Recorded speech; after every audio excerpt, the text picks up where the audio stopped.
The Adventures of Sherlock Holmes, by Sir Arthur Conan Doyle. Adventure 1, A Scandal in Bohemia. To Sherlock Holmes she is always the woman. I have seldom heard him mention her under any other name. In his eyes she eclipses and predominates the whole of her sex. It was not that he felt any emotion akin to love for Irene Adler. All emotions, and that one particularly, were abhorrent to his cold, precise, but admirably balanced mind. He was, I take it, the most perfect reasoning and observing machine that the world has seen, but as a lover he would have placed himself in a false position. He never spoke of the softer passions, save with a gibe and a sneer. They were admirable things for the observer, excellent for drawing the veil from men's motives and actions. But for the trained reasoner to admit such intrusions into his own delicate and finely adjusted temperament was to introduce a distracting factor which might throw a doubt upon all his mental results. Grit in a sensitive instrument, or a crack in one of his own high-power lenses, would not be more disturbing than a strong emotion in a nature such as his. And yet there was but one woman to him, and that woman was the late Irene Adler, of dubious and questionable memory. I had seen little of Holmes lately. My marriage had drifted us away from each other. My own complete happiness, and the home-centered interests which rise up around the man who first finds himself master of his own establishment, was sufficient to absorb all my attention, while Holmes, who loathed every form of society with his whole Bohemian soul, remained in our lodgings in Baker Street, buried among his old books, and alternating from week to week between cocaine and ambition, the drowsiness of the drug, and the fierce energy of his own keen nature. He was still, as ever, deeply attracted by the study of crime, and occupied his immense faculties and extraordinary powers of observation in following out those clues and clearing up those mysteries which had been abandoned as hopeless by the official police. From time to time I heard some vague account of his doings, of his summons to Odessa in the case of the Trepoff murder, of his clearing up of the singular tragedy of the Atkinson brothers at Trincomalee, and finally of the mission which he had accomplished so delicately and successfully for the reigning family of Holland. Beyond these signs of his activity, however, which I merely shared with all the readers of the daily press, I knew little of my former friend and companion. One night, it was on the 20th of March, 1888, I was returning from a journey to a patient, for I had now returned to civil practice, when my way led me through Baker Street. As I passed the well-remembered door, which must always be associated in my mind with my wooing and with the dark incidents of the study in scarlet, I was seized with a keen desire to see Holmes again, and to know how he was employing his extraordinary powers. His rooms were brilliantly lit, and even as I looked up, I saw his tall, spare figure pass twice in a dark silhouette against the blind. He was pacing the room swiftly, eagerly, with his head sunk upon his chest and his hands clasped behind him. To me, who knew his every mood and habit, his attitude and manner told their own story. He was at work again. He had risen out of his drug-created dreams and was hot upon the scent of some new problem. I rang the bell, and was shown up to the chamber which had formerly been in part my own. His manner was not effusive, it seldom was, but he was glad, I think, to see me.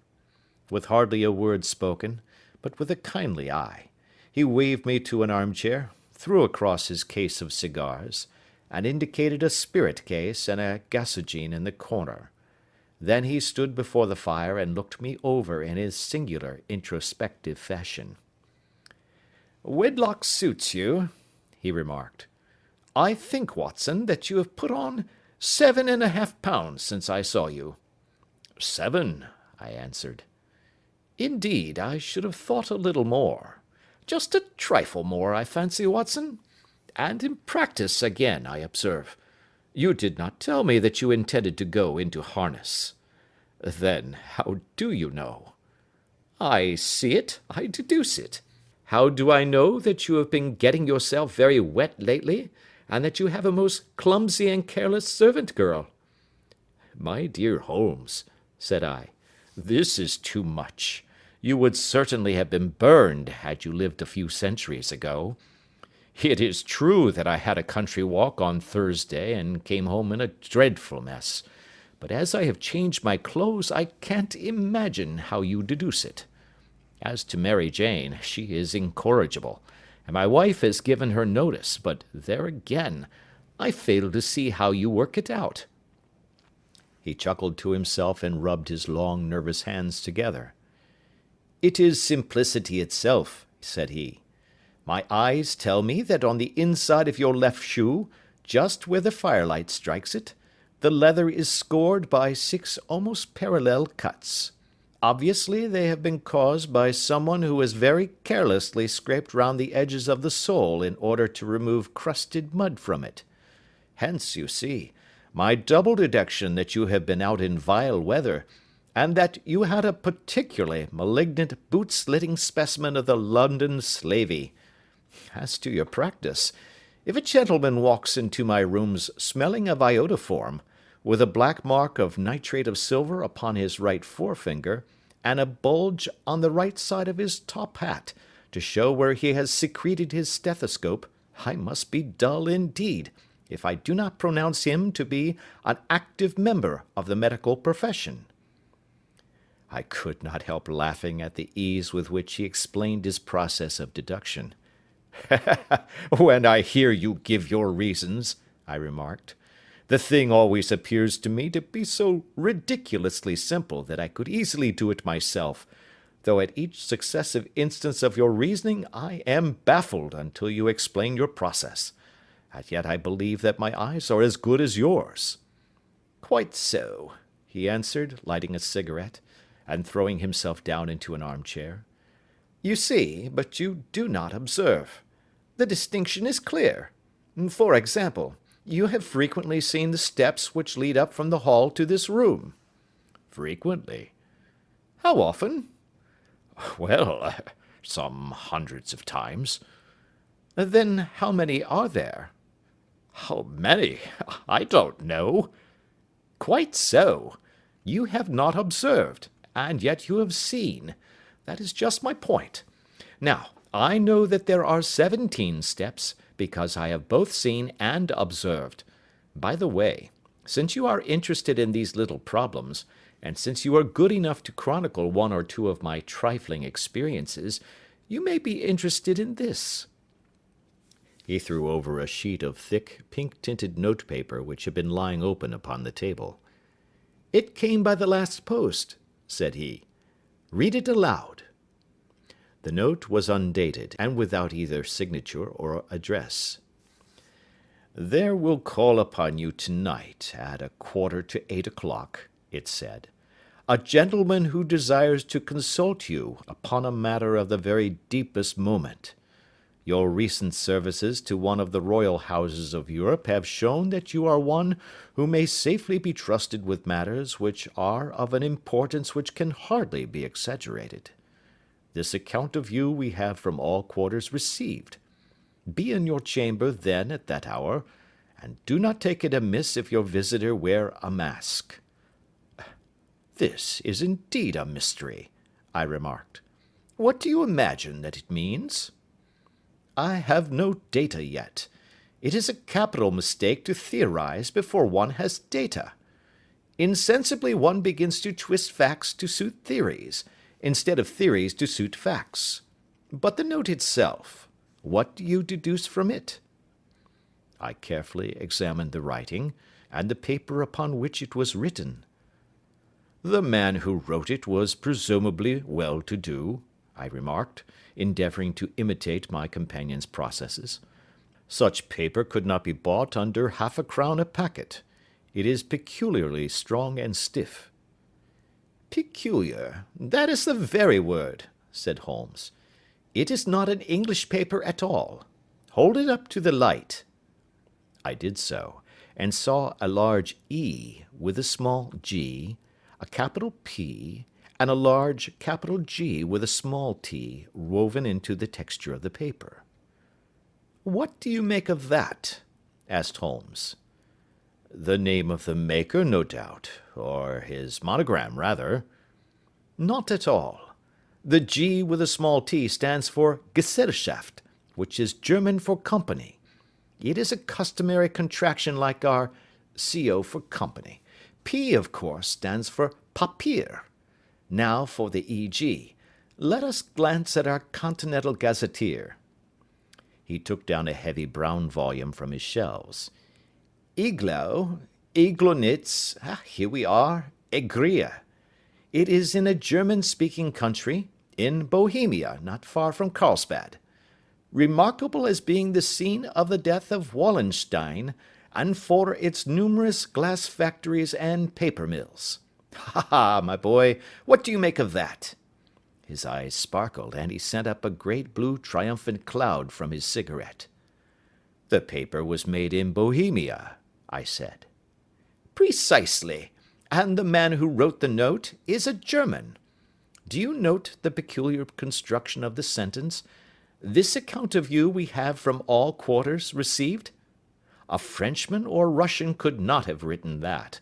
It is the German who is so uncourteous to his verbs.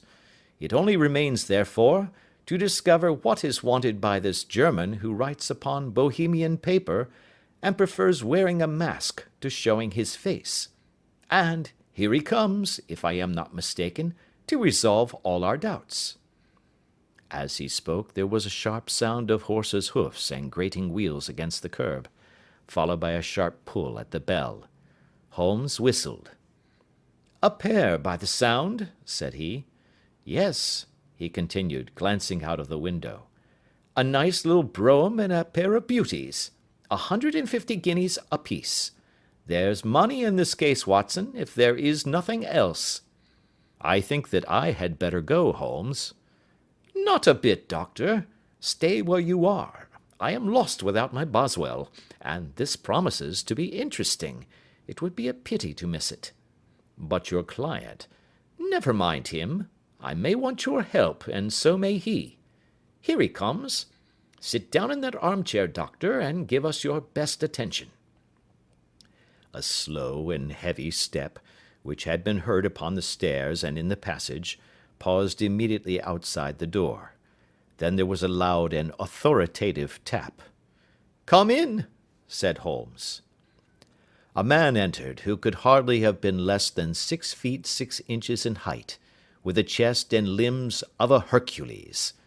His dress was rich, with a richness which would, in England, be looked upon as akin to bad taste.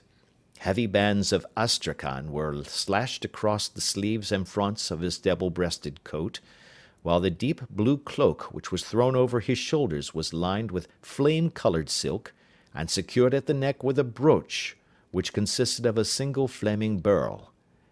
Boots, which extended halfway up his calves, and which were trimmed at the tops with rich brown fur, completed the impression of barbaric opulence which was suggested by his whole appearance. He carried a broad-brimmed hat in his hand, while he wore across the upper part of his face, extending down past the cheekbones, a black vizard mask, which he had apparently adjusted that very moment, for his hand was still raised to it as he entered.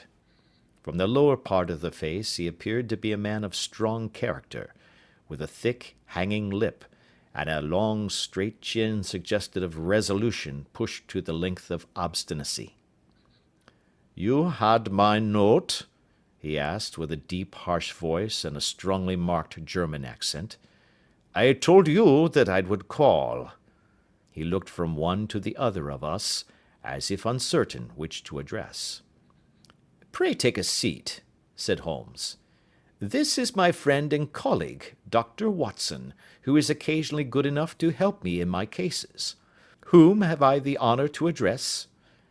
"You may address me as the Count von Kramm, a Bohemian nobleman. I understand that this gentleman, your friend, is a man of honour and discretion, whom I may trust with a matter of the most extreme importance. If not, I should much prefer to communicate with you alone." I rose to go, but Holmes caught me by the wrist and pushed me back into my chair. "It is both or none," said he. "You may say before this gentleman anything which you may say to me." The Count shrugged his broad shoulders. "Then I must begin," said he, "by binding you both to absolute secrecy for 2 years. At the end of that time, the matter will be of no importance. At present it is not too much to say that it is of such weight it may have an influence upon European history." "I promise," said Holmes. "And I." "You will excuse this mask," continued our strange visitor. "The august person who employs me wishes his agent to be unknown to you, and I may confess at once that the title by which I have just called myself is not exactly my own." "I was aware of it," said Holmes dryly. "The circumstances are of great delicacy, and every precaution has to be taken to quench what might grow to be an immense scandal and seriously compromise one of the reigning families of Europe. To speak plainly, the matter implicates the great house of Ormstein, hereditary kings of Bohemia." "I was also aware of that," murmured Holmes, settling himself down in his armchair and closing his eyes. Our visitor glanced with some apparent surprise at the languid, lounging figure of the man who had been no doubt depicted to him as the most incisive reasoner and most energetic agent in Europe. Holmes slowly reopened his eyes and looked impatiently at his gigantic client. "If your Majesty would condescend to state your case," he remarked, "I should be better able to advise you." The man sprang from his chair and paced up and down the room in uncontrollable agitation. Then, with a gesture of desperation, he tore the mask from his face and hurled it upon the ground. "You are right," he cried. "I am the king. Why should I attempt to conceal it?" "Why, indeed?" murmured Holmes. "Your Majesty had not spoken before I was aware that I was addressing Wilhelm Gottschalk Sigmunds von Ormstein, Grand Duke of Cassel-Felstein, and hereditary king of Bohemia." "But you can understand," said our strange visitor, sitting down once more and passing his hand over his high white forehead, "you can understand that I am not accustomed to doing such business in my own person. Yet the matter was so delicate that I could not confide it to an agent without putting myself in his power. I have come incognito from Prague for the purpose of consulting you." "Then pray consult," said Holmes, shutting his eyes once more. "The facts are briefly these. Some 5 years ago, during a lengthy visit to Warsaw, I made the acquaintance of the well-known adventuress Irene Adler. The name is no doubt familiar to you." "Kindly look her up in my index, Doctor," murmured Holmes without opening his eyes. For many years he had adopted a system of docketing all paragraphs concerning men and things, so that it was difficult to name a subject or a person on which he could not at once furnish information. In this case I found her biography sandwiched in between that of a Hebrew rabbi and that of a staff commander who had written a monograph upon the deep-sea fishes. "Let me see," said Holmes. Born in New Jersey in the year 1858. Contralto. La Scala. Prima donna Imperial Opera of Warsaw. Yes. Retired from operatic stage. Ha! Living in London. Quite so. Your Majesty, as I understand, became entangled with this young person, wrote her some compromising letters, and is now desirous of getting those letters back." "Precisely so. But how?" "Was there a secret marriage?" "None." "No legal papers or certificates?" "None." "Then I failed to follow your Majesty. If this young person should produce her letters for blackmailing or other purposes, How is she to prove their authenticity? There is the writing. Pooh, pooh, forgery. My private notepaper. Stolen. My own seal. Imitated. My photograph. Bought. We were both in the photograph. Oh, dear, that is very bad. Your Majesty has indeed committed an indiscretion. I was mad, insane. You have compromised yourself seriously. I was only crown prince then. I was young. I am but 30 now. It must be recovered.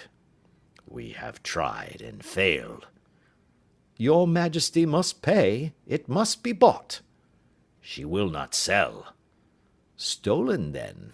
5 attempts have been made. Twice burglars in my pay ransacked her house. Once we diverted her luggage when she traveled. Twice she has been waylaid. There has been no result. No sign of it? Absolutely none. Holmes laughed.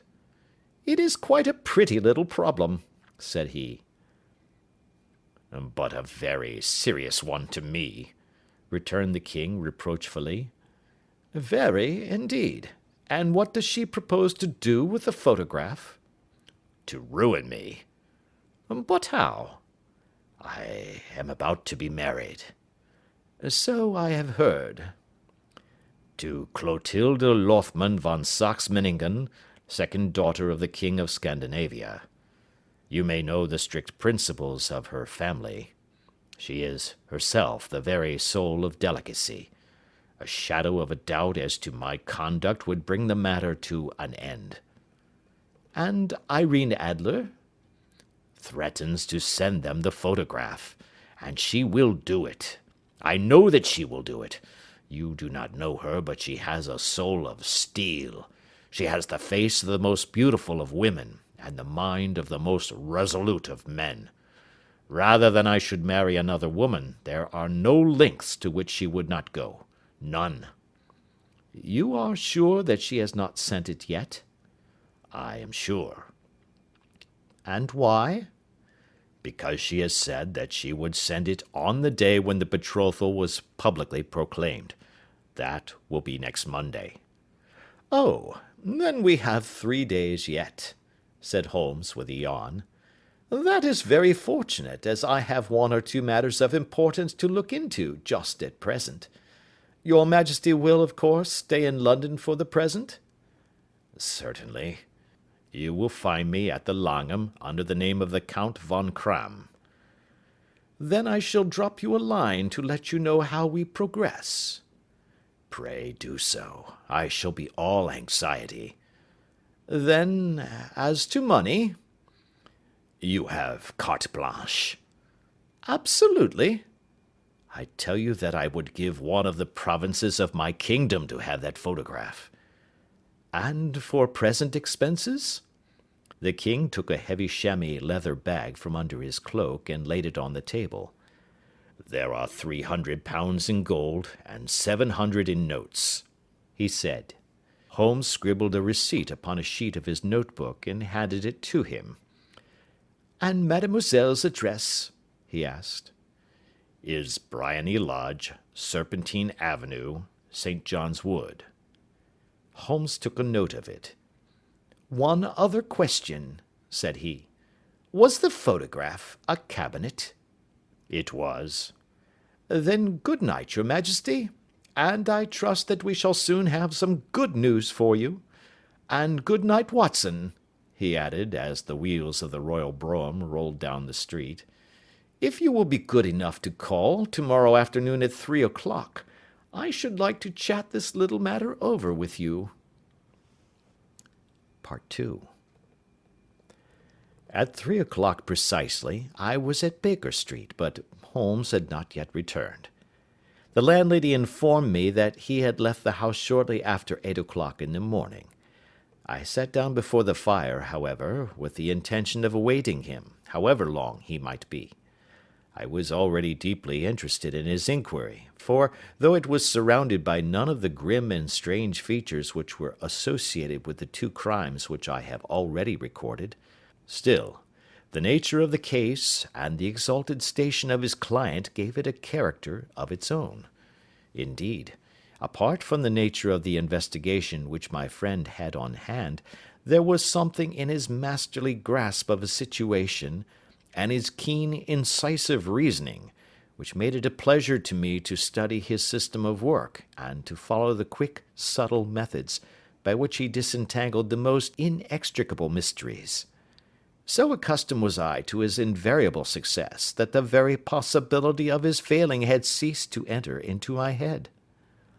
It was close upon 4 before the door opened, and a drunken-looking groom, ill-kempt and side-whiskered, with an inflamed face and disreputable clothes, walked into the room. Accustomed as I was to my friend's amazing powers in the use of disguises, I had to look 3 times before I was certain that it was indeed he. With a nod he vanished into the bedroom, whence he emerged in 5 minutes, tweed-suited and respectable as of old. Putting his hands into his pockets, he stretched out his legs in front of the fire, and laughed heartily for some minutes. "Well, really!" he cried, and then he choked and laughed again until he was obliged to lie back, limp and helpless, in the chair. "What is it?" "It's quite too funny. I am sure you could never guess how I employed my morning, or what I ended by doing." "I can't imagine. I suppose that you must have been watching the habits, and perhaps the house, of Miss Irene Adler?" "Quite so, but the sequel was rather unusual. I will tell you, however. I left the house a little after 8 o'clock this morning in the character of a groom out of work. There is a wonderful sympathy and freemasonry among horsey men. Be one of them, and you will know all that there is to know. I soon found Briony Lodge. It is a bijou villa, with a garden at the back, but built out in front right up to the road, 2 stories. Chubb lock to the door.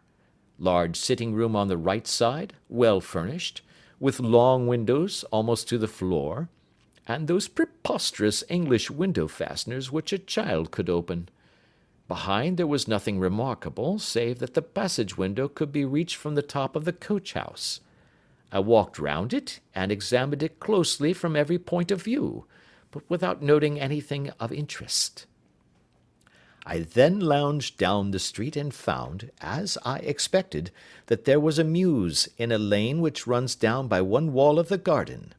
I lent the ostlers a hand in rubbing down their horses, and received in exchange 2d, a glass of half and half, 2 fills of shag tobacco, and as much information as I could desire about Miss Adler, to say nothing of half a dozen other people in the neighbourhood, in whom I was not in the least interested, but whose biographies I was compelled to listen to. "And what of Irene Adler?" I asked. "Oh, she has turned all the men's head down in that part.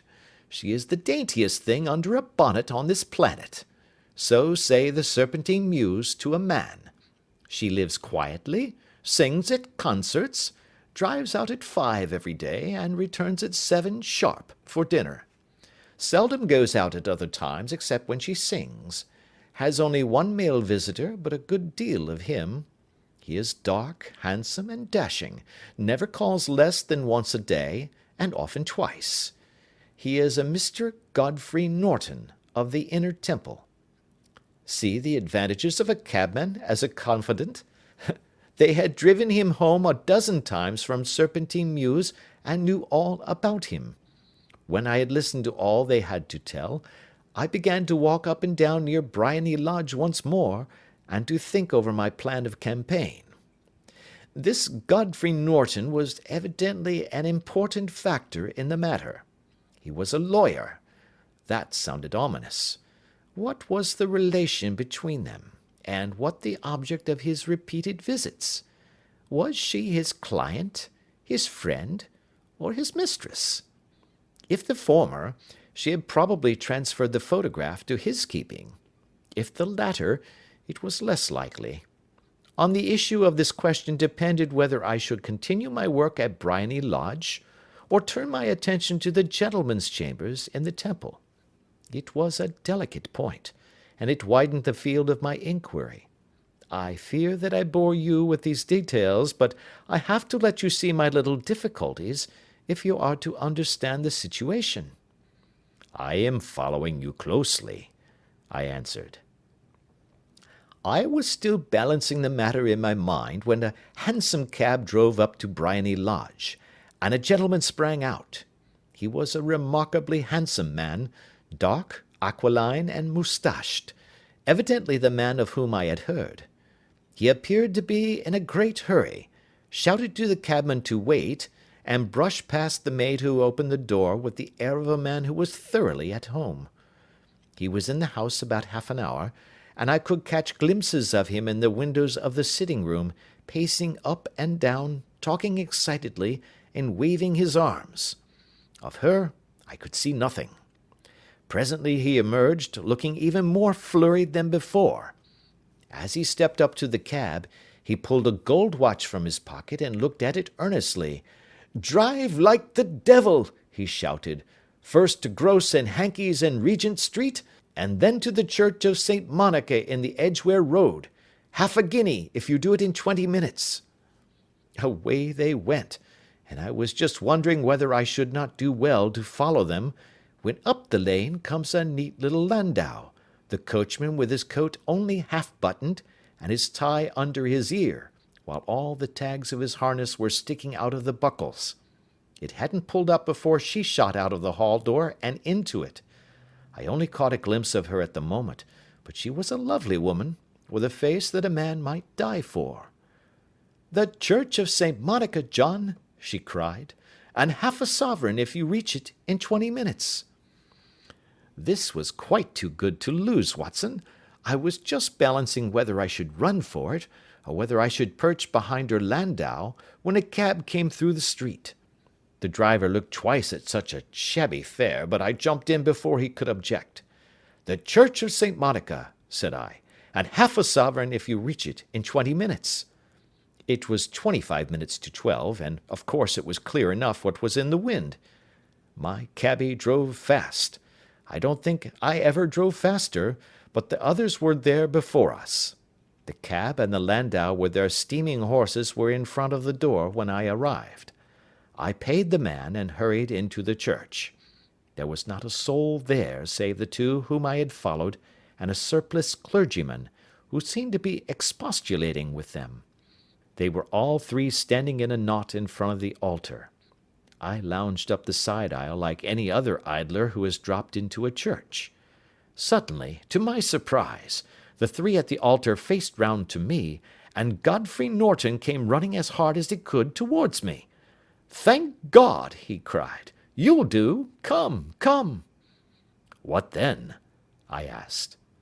"Come, man, come. Only 3 minutes, or it won't be legal."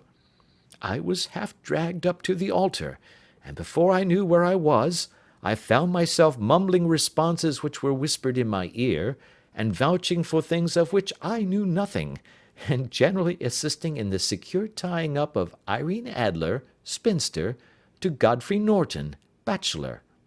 It was all done in an instant, and there was the gentleman thanking me on the one side, and the lady on the other, while the clergyman beamed on me in front. It was the most preposterous position in which I ever found myself in my life, and it was the thought of it that started me laughing just now. It seems that there had been some informality about their license, that the clergyman absolutely refused to marry them without a witness of some sort, and that my lucky appearance saved the bridegroom from having to sally out into the streets in search of a best man. The bride gave me a sovereign, and I mean to wear it on my watch chain in memory of the occasion. "This is a very unexpected turn of affairs," said I.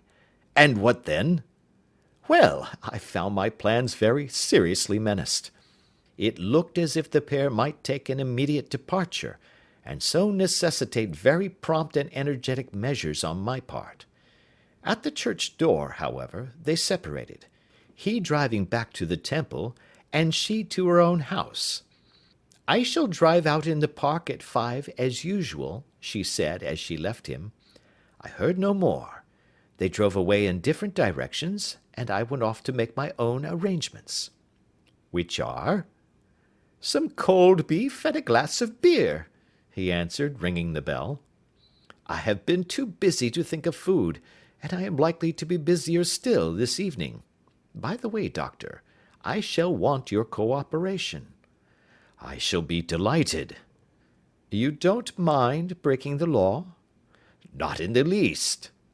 "Nor running a chance of arrest?" "Not in a good cause." "Oh, the cause is excellent." "Then I am your man." "I was sure that I might rely on you." "But what is it you wish?" "When Mrs. Turner has brought in the tray I will make it clear to you. Now," he said, as he turned hungrily on the simple fare that our landlady had provided, "I must not discuss it while I eat, for I have not much time. It is nearly 5 now. In 2 hours we must be on the scene of action. Miss Irene, or Madame rather, returns from her drive at 7. We must be at Briony Lodge to meet her." "And what then?" "You must leave that to me. I have already arranged what is to occur. There is only one point on which I must insist. You must not interfere, come what may. You understand?"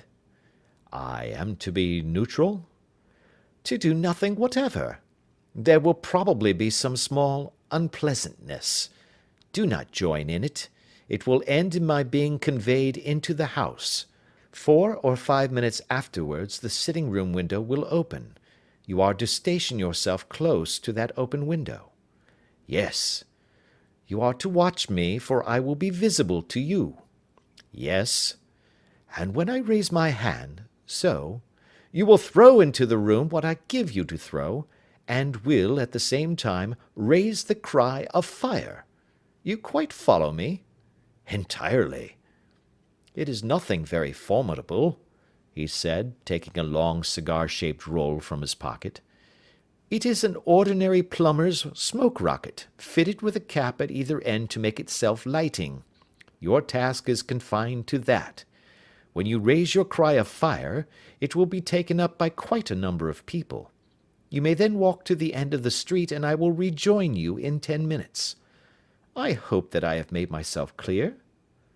"I am to remain neutral, to get near the window, to watch you, and at the signal to throw in this object, then to raise the cry of fire, and to wait you at the corner of the street." "Precisely." "Then you may entirely rely on me." "That is excellent. I think perhaps it is almost time that I prepare for the new role I have to play." He disappeared into his bedroom, and returned in a few minutes in the character of an amiable and simple-minded nonconformist clergyman. His broad black hat, his baggy trousers, his white tie, his sympathetic smile, and general look of peering and benevolent curiosity were such as Mr. John Hare alone could have equalled. It was not merely that Holmes changed his costume. His expression, his manner, his very soul seemed to vary with every fresh part that he assumed. The stage lost a fine actor, even as science lost an acute reasoner when he became a specialist in crime. It was 6:15 when we left Baker Street, and it still wanted 10 minutes to the hour when we found ourselves in Serpentine Avenue. It was already dusk, and the lamps were just being lighted as we paced up and down in front of Briony Lodge, waiting for the coming of its occupant. The house was just such as I had pictured it from Sherlock Holmes's succinct description, but the locality appeared to be less private than I expected. On the contrary, for a small street in a quiet neighbourhood, it was remarkably animated. There was a group of shabbily dressed men smoking and laughing in a corner, a scissors grinder with his wheel, 2 guardsmen who were flirting with a nurse girl, and several well-dressed young men who were lounging up and down with cigars in their mouths. "You see," remarked Holmes, as we paced to and fro in front of the house, This marriage rather simplifies matters. The photograph becomes a double-edged weapon now. The chances are that she would be as averse to its being seen by Mr. Godfrey Norton as our client is to its coming to the eyes of his princess. Now the question is, where are we to find the photograph? Where indeed? It is most unlikely that she carries it about with her. It is cabinet size, too large for easy concealment about a woman's dress. She knows that the king is capable of having her waylaid and searched. 2 attempts of the sort have already been made. We may take it, then, that she does not carry it about with her. Where, then? Her banker or her lawyer? There is that double possibility. But I am inclined to think neither. Women are naturally secretive, and they like to do their own secreting. Why should she hand it over to anyone else? She could trust her own guardianship, but she could not tell what indirect or political influence might be brought to bear upon a business man. Besides, remember that she had resolved to use it within a few days. It must be where she can lay her hands upon it. It must be in her own house. But it has twice been burgled. Pshaw! They did not know how to look.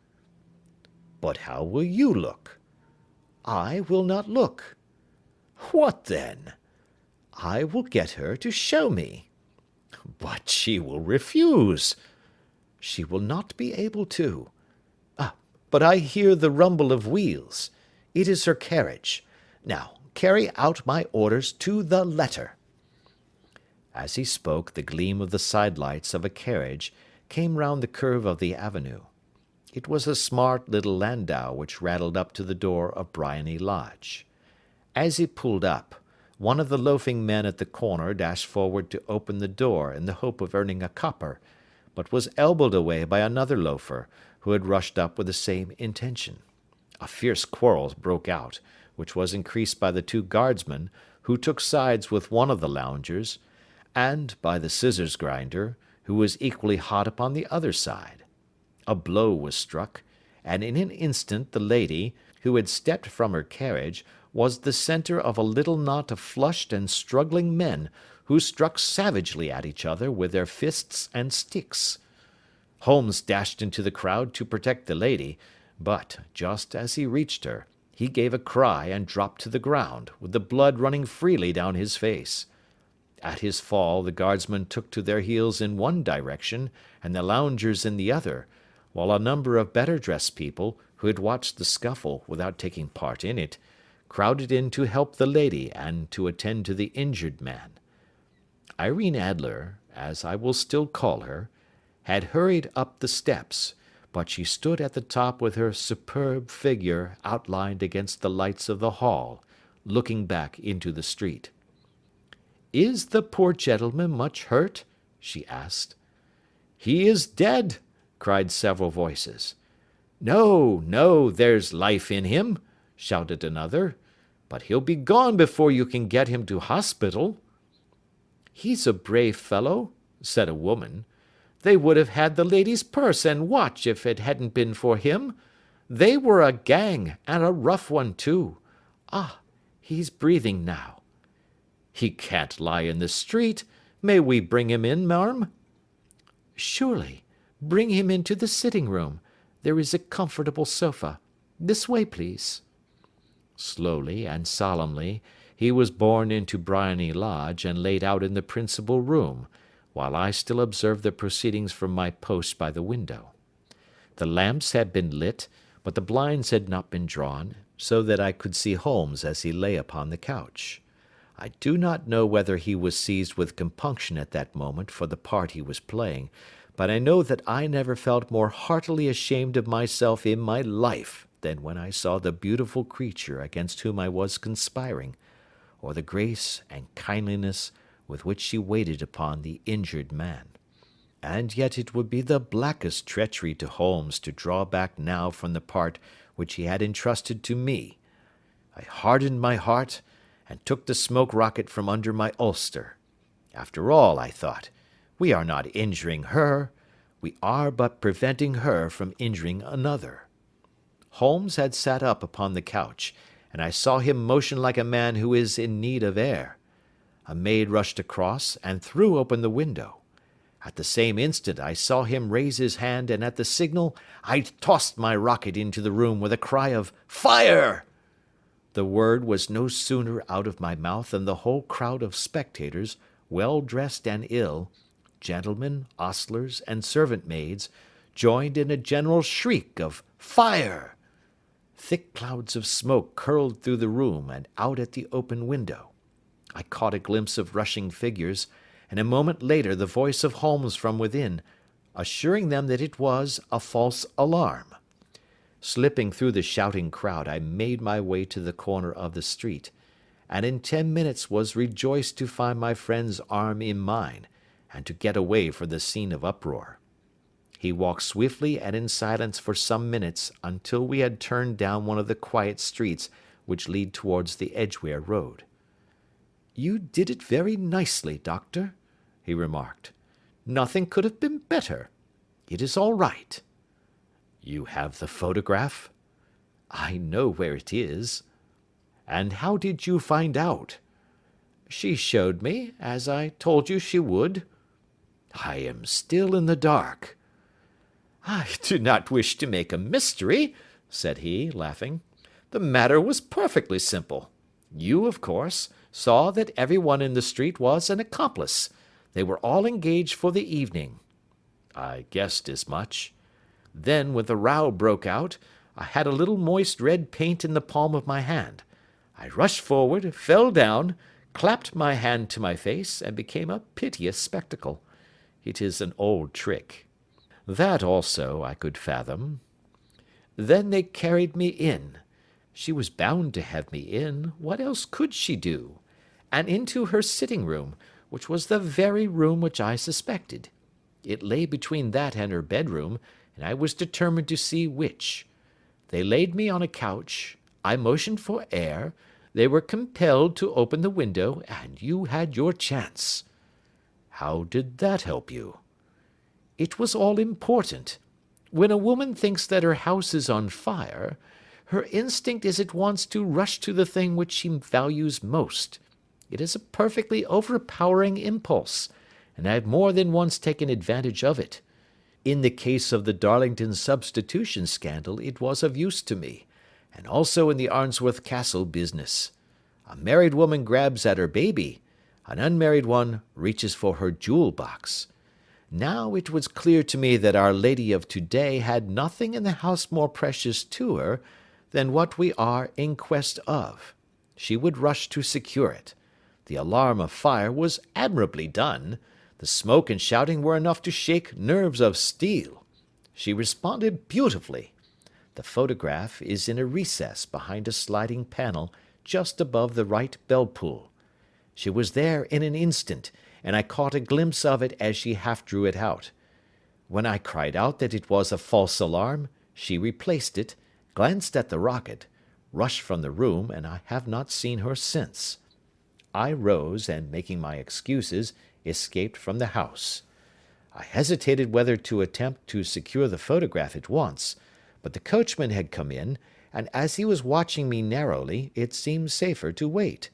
A little over-precipitance may ruin all. "And now?"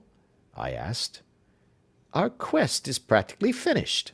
I shall call with the king to-morrow, and with you, if you care to come with us. We will be shown into the sitting-room to wait for the lady, but it is probable that when she comes, she may find neither of us nor the photograph. It might be a satisfaction to his majesty to regain it with his own hands." "And when will you call?" "At 8 in the morning. She will not be up, so that we shall have a clear field.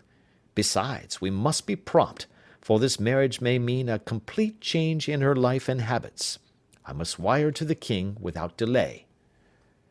We had reached Baker Street, and had stopped at the door. He was searching his pockets for the key when someone passing said, "Good night, Mr. Sherlock Holmes." There were several people on the pavement at the time, but the greeting appeared to come from a slim youth in an ulster who had hurried by. "I've heard that voice before," said Holmes, staring down the dimly lit street.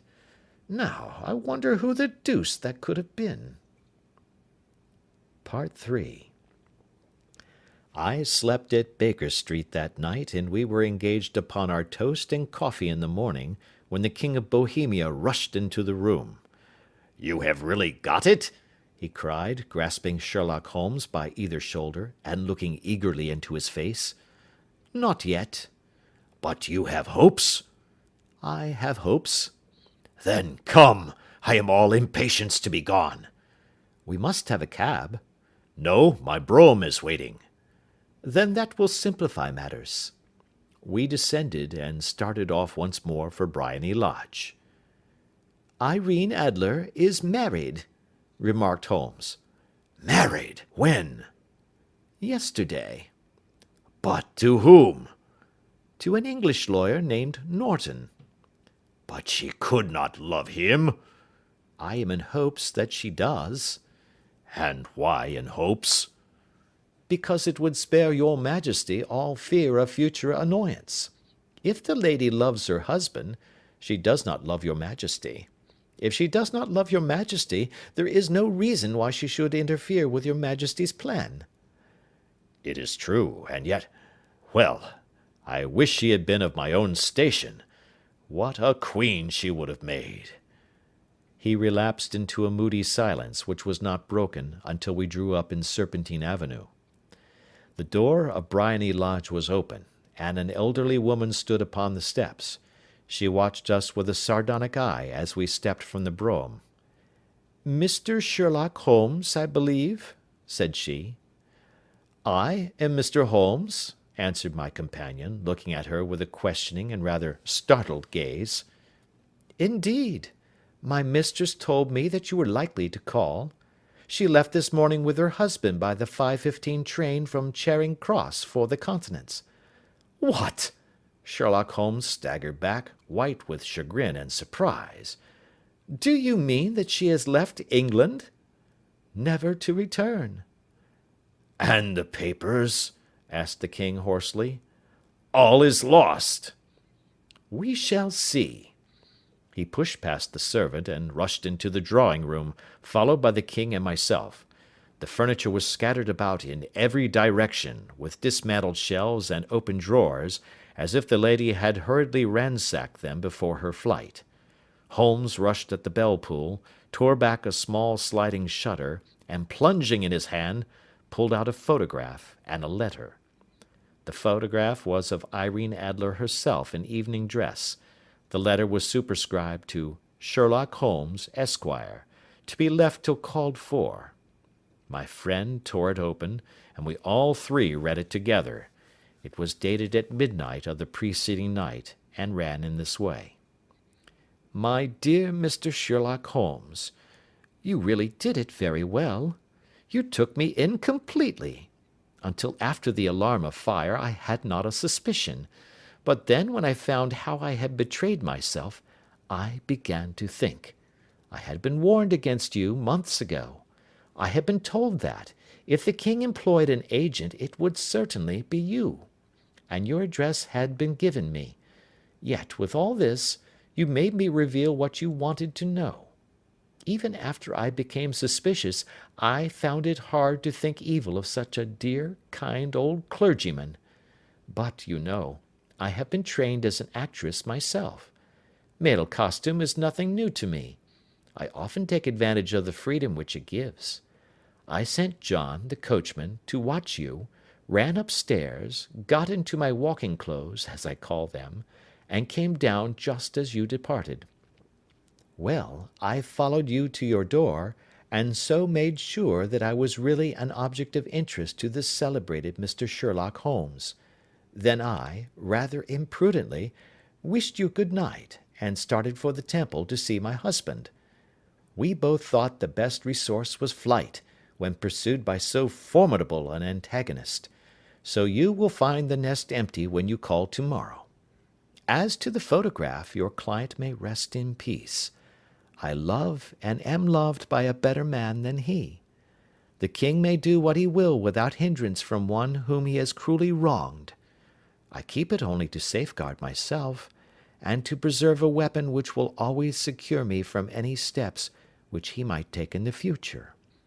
I leave a photograph which he might care to possess, and I remain, dear Mr. Sherlock Holmes, very truly yours, Irene Norton, née Adler.